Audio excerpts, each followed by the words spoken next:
every year. Tuwing magrarally ang KMU, tinataas nila ang sweldo. Sa halip na yung prices ng commodities ang kontrolin, pataas ng pataas ang sweldo. Nagsipagsara yung mga factories dito na malalaki, no? Kagaya ng Adidas, Verstads, Regis, yung malalaking factory, mga Unilever, Colgate-Palmolive, lahat yan, nagsisara ng mga factories nila dito. Dahil katwiran nila, ang taas-taas ng sweldo, kung ikukumpara mo sa Asian region, napakamahal ng kuryente. Kinikidlap ng mga NPA yung mga expats nila. Pag hindi nagbayad ng blood tax, ng tax ng people's tax, susunugin yung mga truck. Kaya, milyong Pilipino na wala ng trabaho dahil sa bagay na yan. Ang Meralco, tingnan nyo yung Meralco, binili na yan ng administrasyon ni Presidente Marcos. Ginawa na yan pag-aari ng mga tao. Kaya nga tayo noon, nagkaroon tayo ng mga dividendo tuwing end of the year, nakakatanggap tayo ng cheque from Meralco. Bilang share natin, as owners of Meralco, ano yung ginawa ni Cory pag-upo niya? Binalik niya sa mga lobbies na walang bayad. Yan, alam niya ni Professor Ato. Malaking kapahamangan ang ginawa sa atin ng mga Aquino. And still, binobola, ginagawang mga mangmang at ignorante ng mga Pilipino, sila ay hero. No? Paano nila ginagawa yan?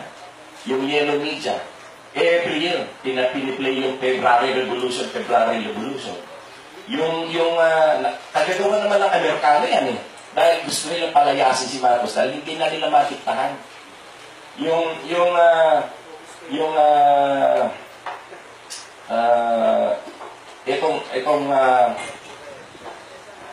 Manila International Airport, isipin mong pangalanan ng Ninoy Aquino International Airport. Ano naman kinalaman ni Ninoy? Ang nangyari tuloy, ang image ngayon ng airport natin, lugar ng murder, lugar ng political upheaval, lugar ng simbolo ng political crisis.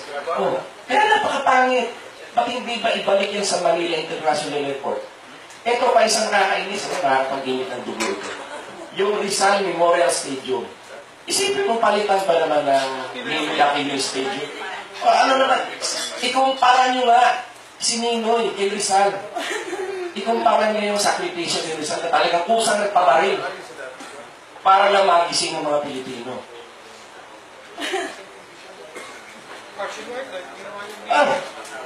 Isipin nyo na itong NLEX.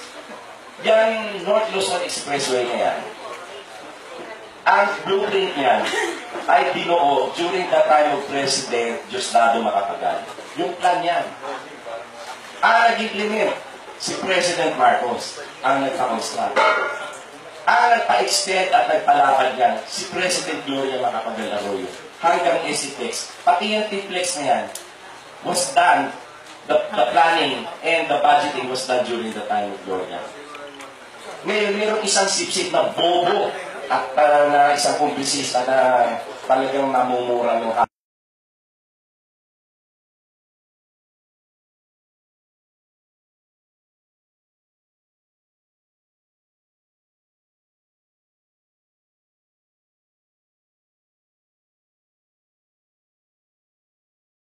tingalain sila na mga hero.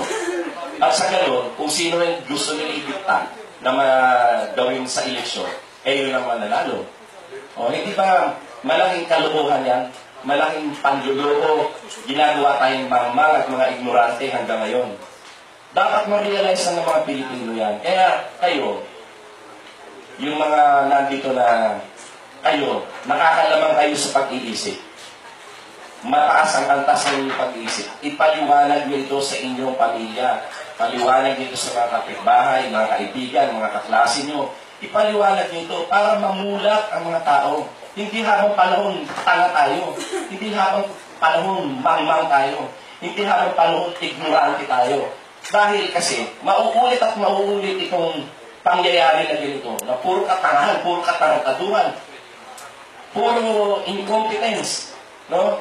Kasi hanggang hindi nagigising ng mga tao, hanggang hindi nakakawala sa pagkakaalipin ng pagiging mangmang at ignorante, walang mangyayari dito sa bansang ko. Yan ngayon ang isang adhikain ko. Gusto kong iwasto ang kasaysayan. Napakaraming kasalanan ni Cory. Bukod doon sa Patay Nuclear Plant. Napakarami. Doon sa Meralco. Sa Petron. Yung Petron, ginawa yan para ma-check yung, para hindi makapag-impose ng mahal na gasolina ang mga Caltex, Mobil, Shell. Kaya binuo yung Presidente Marcos ang Pilipinas Petron. Anong ginawa nito? Binenta. Napakaraming kasalanan ng mga Aquino, kaya pwede ba? Huwag nyo nang gawin, huwag na nila ipilit na mga hero sila. Yan ang isang malaking kamalian. Yan hanggang hindi nagigising ang mga Pilipino sa bagay na yan. Hindi tayo unlad.